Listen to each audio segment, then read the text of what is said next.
Good morning, afternoon, evening. Today I want to talk about something most of us avoid: vulnerability. It's that uncomfortable feeling that whispers, "What if I'm not enough?" Vulnerability is often misunderstood as weakness, but in truth, it is the birthplace of courage, creativity, and connection. Vulnerability is a concept we often shy away from, associating it with weakness, exposure, or failure. Yet it is in vulnerability that we find our greatest power. To be vulnerable is to be human. It is to stand before others, unmasked and unguarded, and say, "This is who I am, flaws and all." And while that can feel terrifying, it is also the very thing that allows us to connect deeply with others and grow profoundly within ourselves. In a world that constantly pressures us to appear strong and in control, vulnerability is a radical act. We're taught to cover up our imperfections, to keep our struggles private, and to avoid anything that might make us look less than perfect. But what if we flip the script? What if we recognize that our imperfections are not barriers to connection, but bridges? When we allow ourselves to be seen, truly seen, we create space for authenticity. It's in these moments of raw honesty that relationships are built, communities are strengthened, and trust flourishes. Think about the people you admire most. It's rarely their perfection that draws you in. It's their courage to be real, their willingness to admit mistakes, and their ability to share their journey, struggles, and all. Vulnerability invites connection because it speaks to our shared humanity. It reminds us that we are not alone in our fears, doubts, and insecurities. But vulnerability doesn't just deepen our connections with others, it's also the key to personal growth. When we stop hiding behind a facade of perfection, we create room to learn, adapt, and thrive. Vulnerability allows us to take risks, to step into the unknown, and to embrace failure as a necessary part of success. It teaches us resilience because each time we face our fears and choose to show up, we grow stronger. Of course, choosing vulnerability isn't easy. It requires courage to risk rejection, judgment, or failure. But the alternative, living a life confined by fear and guardedness, is far more limiting. When we shield ourselves from vulnerability, we also shield ourselves from the joy, connection, and growth it brings. Vulnerability is not about oversharing or seeking validation. It's about being honest, open, and brave. It's about saying, "I'm not perfect, but I'm worthy," and when we embrace this truth, we unlock a power that can transform our relationships, our communities, and ourselves. The power of vulnerability lies not in its comfort, but in its courage, and that courage can change everything. Courage is the quiet force that propels us forward, even when every instinct tells us to stay where it's safe. It's the willingness to step into uncertainty, to face fear head-on, and to act despite the risks. Yet choosing courage over comfort is one of the hardest decisions we make. Comfort is alluring. It wraps us in familiarity and whispers that staying put is enough. But comfort, while tempting, often comes at the cost of growth, potential, and fulfillment. We are creatures of habit, drawn to what feels secure and predictable. The comfort zone is where we avoid failure, shield ourselves from criticism and clinicism, and cling to a sense of control. But the truth is, nothing extraordinary happens there. Growth demands discomfort. It requires us to take that first shaky step into the unknown, to venture into uncharted territory with no guarantees of success. Courage is what makes that step possible. Every significant achievement begins with a decision to risk failure. Think of the greatest innovators, leaders, and changemakers. They didn't achieve greatness by staying comfortable. They dared to challenge the status quo, to embrace uncertainty, and to persist through setbacks. Their courage wasn't the absence of fear, it was the determination to act despite it. Choosing courage doesn't always mean grand, sweeping actions. Sometimes it's the quiet bravery of speaking up when it's easier to stay silent. It's making a difficult choice that aligns with your values, even when it's unpopular. It's taking the leap toward a dream, knowing you might stumble along the way. These moments, though small, build a foundation of resilience and strength. Stepping out of your comfort zone can be intimidating, but it's also where life becomes vibrant and meaningful. It's where you discover capabilities you didn't know you had, where challenges transform into opportunities, and where failure becomes a teacher rather than a foe. Courage teaches you that you can survive setbacks, adapt to change, and rise stronger each time you fall. The irony of comfort is that it often leads to stagnation. What once felt safe becomes confining, and the longer we stay, the harder it is to leave. Courage, on the other hand, opens doors to new experiences, deeper connections, and a life lived fully. So when faced with a choice between comfort and courage, remember this: comfort may feel secure, but it is courage that leads to growth. It is courage that allows us to dream boldly, live authentically, and create lives that reflect our truest selves. Choose courage, not because it's easy, but because it's worth it. Empathy is one of the most profound gifts we can offer to another human being. It is the ability to step into someone else's world, to feel their joy, their pain, and their struggles as if they were our own. It is not about fixing, judging, or even offering advice. It's about being fully present and saying, I see you, I hear you, and your experience matters. In a world that often feels disconnected, empathy is the thread that weaves us together. It bridges divides and reminds us of our shared humanity. When we truly understand and share in the feelings of others, we create spaces where people feel valued, seen, and understood.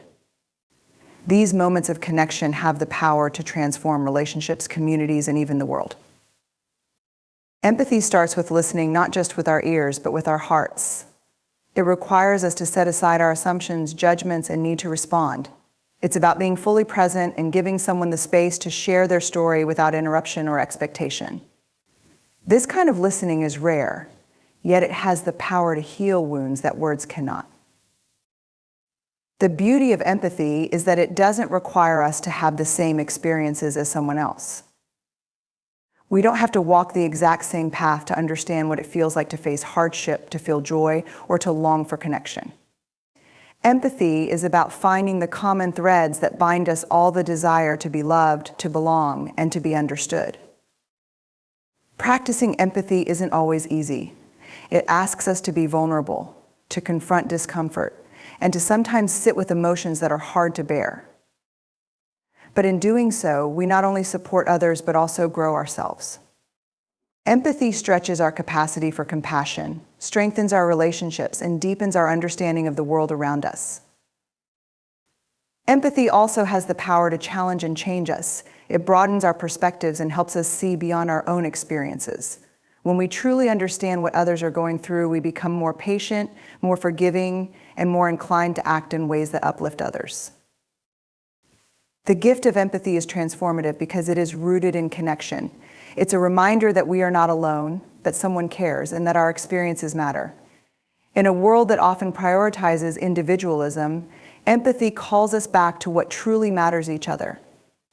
When we choose empathy, we create ripples of kindness and understanding that extend far beyond ourselves. And in doing so, we make the world a little brighter, one connection at a time. Failure is often seen as something to avoid at all costs, a mark of inadequacy or defeat. Yet failure is not the opposite of success. It is an essential part of the journey toward it. Every meaningful achievement, every breakthrough idea, and every moment of growth is built on a foundation of lessons learned from failure. To embrace failure is to embrace the process of becoming. Failure has a way of teaching us what success never can. When we fall short, we are given the opportunity to reflect, to learn, and to grow. It reveals areas where we can improve, sharpens our focus, and challenges us to think differently. Each failure is a stepping stone, pushing us to refine our strategies, deepen our understanding, and strengthen our resolve. It is through these moments of struggle that we develop resilience and the courage to keep going. Think of some of the most successful individuals in history. Their paths were rarely smooth or direct. Innovators, leaders, and visionaries like Thomas Edison, Oprah Winfrey, and J.K. Rowling all faced rejection, setbacks, and moments of doubt. Yet they refused to let failure define them. Instead, they used it as fuel to propel themselves forward, understanding that failure was not an end point, but a turning point. Embracing failure requires a shift in perspective. Instead of viewing it as something to fear, we must see it as an opportunity. Failure doesn't mean we're unworthy or incapable. It means we're trying, experimenting, and taking risks. It's a sign that we're pushing beyond our comfort zones and striving for something greater. But embracing failure doesn't mean we ignore the pain or frustration it brings. Failure can be disappointing and disheartening, and it's okay to acknowledge those feelings. What matters is what we do next. Do we let failure paralyze us, or do we use it as a catalyst to try again with newfound wisdom? The fear of failure often holds us back from pursuing our dreams, but the truth is, the greatest risk lies in not trying at all. Success is not about avoiding failure, it's about persevering despite it. Each time we fail and rise again, we become stronger, more determined, and more equipped to face the challenges ahead. To embrace failure is to embrace life in all its unpredictability and complexity. It is to understand that the road to success is rarely straight, and that the detours and setbacks along the way are what shape us into the people we are meant to become. Failure is not the end of the story, it's just the beginning of a new chapter full of possibility and promise. Authenticity is one of the most powerful ways we can show up in the world, yet it is often one of the hardest. In a society that constantly pressures us to conform, to fit neatly into boxes, and to meet endless expectations, staying true to ourselves can feel like a radical act. But authenticity is not just a choice, it's a necessity. It's the foundation of a meaningful life, the key to genuine relationships, and the path to true fulfillment.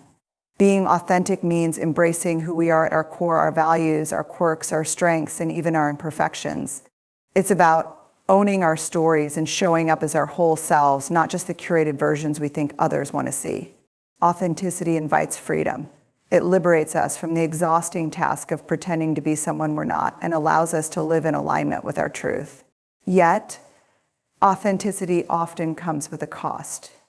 It requires courage to stand apart from the crowd, to say no when others expect a yes, and to honor our own voice amidst the noise of others.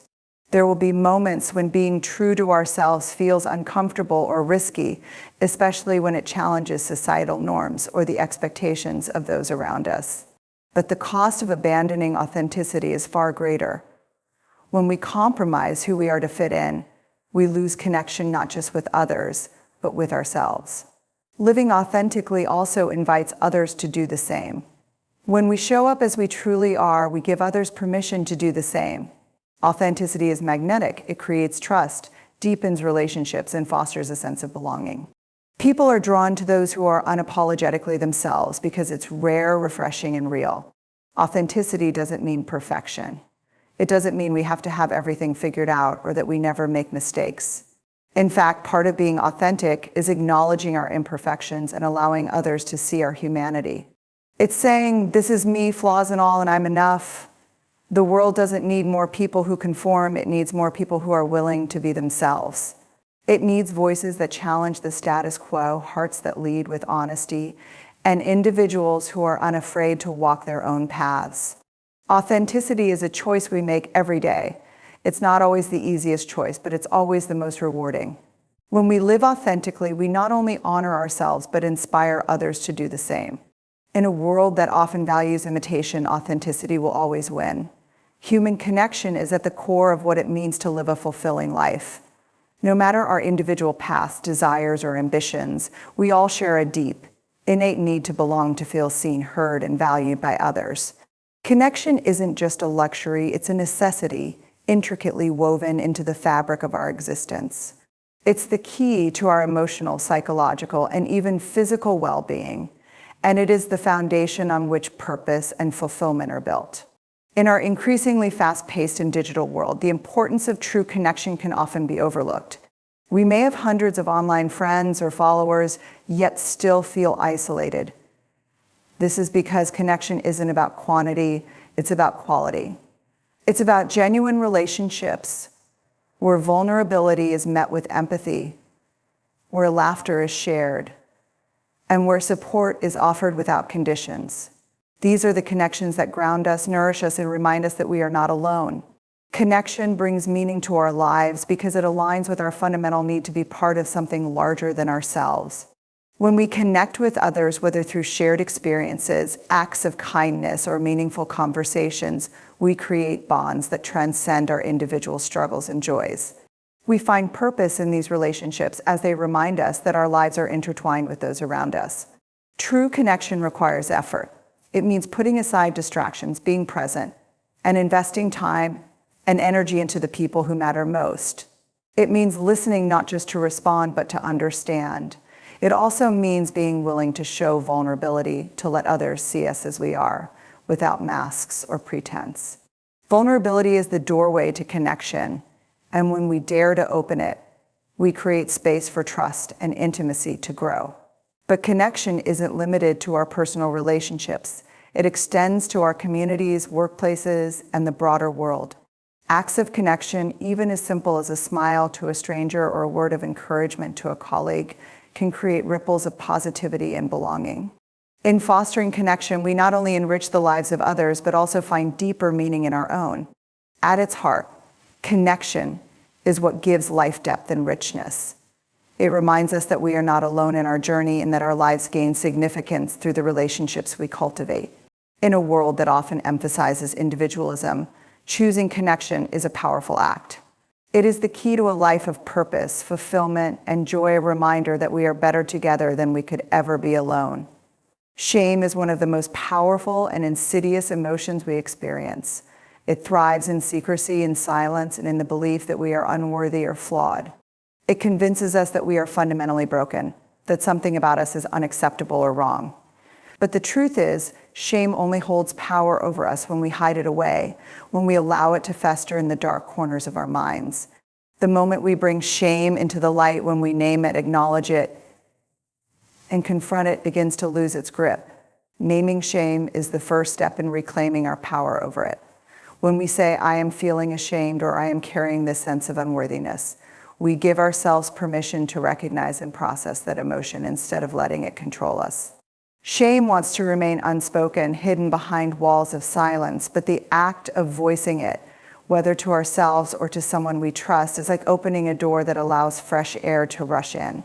By simply acknowledging it, we strip shame of its power to define us. Addressing shame also requires compassion, not just from others, but from ourselves. Often, shame tells us that we are alone, that no one will understand, or that we deserve to suffer in silence. But the reality is that everyone experiences shame at some point in their lives. It's part of being human. When we name our shame, we connect with the truth that we are not the only ones who feel this way, and that alone can diminish its weight. By reaching out to others and sharing our experiences, we create a space of mutual understanding where shame can no longer thrive in isolation. The process of confronting shame is not easy. It asks us to be vulnerable, to expose our deepest fears and insecurities. But in doing so, we disempower the shame that has been holding us captive. When we look at shame directly, it loses its ability to control us. We begin to see that our worth is not tied to our mistakes, our past, or our perceived shortcomings. We are enough as we are, and the feelings of shame we carry do not define us. Addressing shame also allows us to learn and grow. Instead of letting shame paralyze us, we can reflect on the lessons it might offer, how we can do better, how we can heal, how we can move forward. When we choose to face shame with awareness and compassion, it becomes a catalyst for growth rather than a force of destruction. Ultimately, shame cannot survive in the light of awareness. It thrives when we keep it hidden, when we deny its existence or let it dictate our actions. But when we name it, confront it, and share it, we take away its power. And in that space of awareness, we find the freedom to heal, grow, and live authentically. Life is full of unexpected challenges, moments that knock us off course, test our limits, and leave us feeling broken or lost. Whether it's the loss of a loved one, a career setback, or personal failure, adversity can feel like an insurmountable wall. But rising strong after hardship isn't about avoiding pain, it's about learning how to face it head-on and emerge stronger. It's in our ability to rise that we find the strength to turn our struggles into wisdom. The first step in rising strong is to acknowledge the pain. When life knocks us down, it's tempting to ignore the hurt, to sweep it under the rug, or to pretend it doesn't affect us. But healing begins only when we allow ourselves to truly feel, to grieve, to be angry, or to be scared. It's okay to not be okay. In fact, it's necessary. The longer we deny our emotions, the longer we carry the weight of unaddressed pain. But when we face our struggles with honesty and openness, we begin to dismantle their power over us. Once we acknowledge the pain, the next step is to give ourselves grace. Rising strong requires a deep sense of self-compassion. We often judge ourselves harshly in times of adversity, questioning our worth or ability to cope. But it's important to remember that resilience doesn't mean being perfect or never feeling defeated. It's about showing up for ourselves, even when we're not at our best. We need to allow ourselves the space to heal and grow, knowing that our setbacks do not define our futures. Another powerful strategy in rising strong is reframing the story we tell ourselves. In the midst of adversity, it's easy to fall into a narrative of failure or victimhood, but we have the power to change that story. Instead of focusing on what went wrong or what we lost, we can shift our perspective to what we've learned and how we've grown. Every challenge contains a lesson. Every setback holds an opportunity to become more resilient, more compassionate, and more determined. Reframing our experience allows us to transform pain into purpose. Finally, rising strong requires action. Healing is not passive. It's about taking one step forward, even when it feels impossible. This might mean seeking support from others, setting small goals, or simply finding the courage to try again. Resilience isn't about never falling down, it's about having the courage to rise every time we do. The stories of those who have overcome adversity are filled with both heartbreak and triumph. They remind us that the strength to rise is within all of us. Life's challenges may knock us down, but they don't define us. It's in the process of rising that we discover our true power, resilience, and capacity for growth. The wisdom we gain from our struggles becomes the foundation of a life lived with purpose, strength, and courage. Gratitude is one of the most transformative practices we can embrace. It's more than saying thank you or appreciating life's highlights. It's a mindset, a way of seeing the world through a lens of abundance rather than scarcity. Cultivating gratitude has the power to shift our perspectives, enrich our experiences, and strengthen our resilience in the face of life's challenges. At its core, gratitude invites us to pause and notice the good in our lives. In a world that often pulls our attention toward what's missing, what's wrong, or what we're striving to achieve, gratitude redirects our focus. It reminds us to appreciate what we already have, the relationships, moments, and opportunities that make life meaningful. This shift in perspective can bring profound clarity, allowing us to see beauty and blessings even in the midst of chaos or struggle. Gratitude also has a grounding effect. Life can be overwhelming, filled with stress, uncertainty, and setbacks. But when we make a conscious effort to practice gratitude, we anchor ourselves in the present moment. It's hard to be consumed by fear or frustration when we are actively acknowledging the things we're thankful for. This practice doesn't erase difficulties, but it helps us approach them with a clearer mind and a steadier heart. One of the most remarkable aspects of gratitude is its ability to enhance resilience.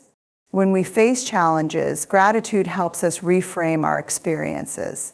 Instead of focusing solely on what went wrong, it encourages us to find lessons, silver linings, and reasons to keep moving forward.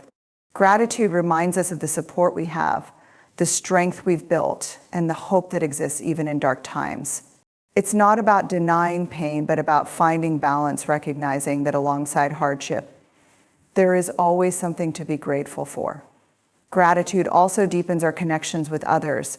When we express appreciation, we strengthen relationships and foster a sense of belonging. A simple thank you can go a long way in showing someone they're valued and seen. Gratitude has a ripple effect. When we practice it, we inspire others to do the same, creating a culture of positivity and mutual respect. Leading with gratitude is a choice we make every day. It's a deliberate decision to focus on what's right instead of what's wrong, to see possibilities instead of limitations, and to find joy in the ordinary. Over time, this practice transforms not only how we see the world, but how we navigate it. Gratitude doesn't just make life better, it makes us better, equipping us with the strength and perspective to thrive. Belonging and fitting in are often mistaken as the same, but their essence couldn't be more different. Fitting in is about adjusting who you are to be accepted by others, molding yourself to meet external expectations, and suppressing parts of your identity to align with the group. Belonging, on the other hand, is rooted in authenticity. It is the profound sense of comfort and acceptance that comes from being seen and valued for who you truly are. The pursuit of fitting in can be exhausting. It demands constant vigilance, analyzing what to say, how to act, and who to be in order to gain approval. Over time, this behavior can erode self-worth, leaving us feeling disconnected from our true selves. The irony is that even when we succeed in fitting in, the connection we achieve feels hollow. It's based on a version of ourselves that isn't real, and deep down, we know it. Belonging, however, is a radically different experience. It requires no masks, no pretense, no need to hide. Belonging happens when we find spaces where we can bring our whole selves, our quirks, our vulnerabilities, and our strengths and still feel embraced. It's about being loved not in spite of who we are, but because of it. True belonging liberates us. It frees us from the pressure to conform. It allows us to connect with others on a deeply authentic level. The distinction between belonging and fitting in becomes even more critical in environments that prioritize conformity. Whether it's at school, work, or in social circles, the pressure to fit in can be intense. But those who prioritize belonging understand that it's not about everyone agreeing or being the same. It's about creating spaces where differences are celebrated and individuality is honored. Choosing belonging over fitting in can be challenging. It requires courage to show up as you are, especially when doing so risks rejection. But the rewards far outweigh the risks. Belonging fosters genuine relationships, deepens self-acceptance, and provides a sense of home not just with others, but within yourself. It's also important to recognize that belonging starts with us. To truly belong anywhere, we must first belong to ourselves. This means embracing who we are, even the parts that feel messy or imperfect. When we do this, we send a powerful message to the world. This is me, and I am enough. Fitting in might offer temporary validation, but belonging offers lasting fulfillment. It's not about changing to be accepted. It's about finding the courage to stay true to yourself and trusting that the right people and places will welcome you as you are. In conclusion, life's challenges, while inevitable, do not define us. They are merely stepping stones on the path to growth, strength, and wisdom. By embracing vulnerability, choosing courage over comfort, practicing empathy, and leading with gratitude, we open ourselves to deeper connections and greater resilience. True belonging comes from showing up authentically. And when we face our struggles with awareness and self-compassion, we diminish the power of shame and emerge stronger. Ultimately, it is through adversity that we find our true strength. And by embracing the process of rising strong, we create a life rich in purpose, fulfillment, and connection. Let us remember that our capacity to rise, to heal, and to grow is limitless when we stay true to ourselves and support one another. Let's stop living small, safe lives. Let's step into the arena, scars and all, and live bravely.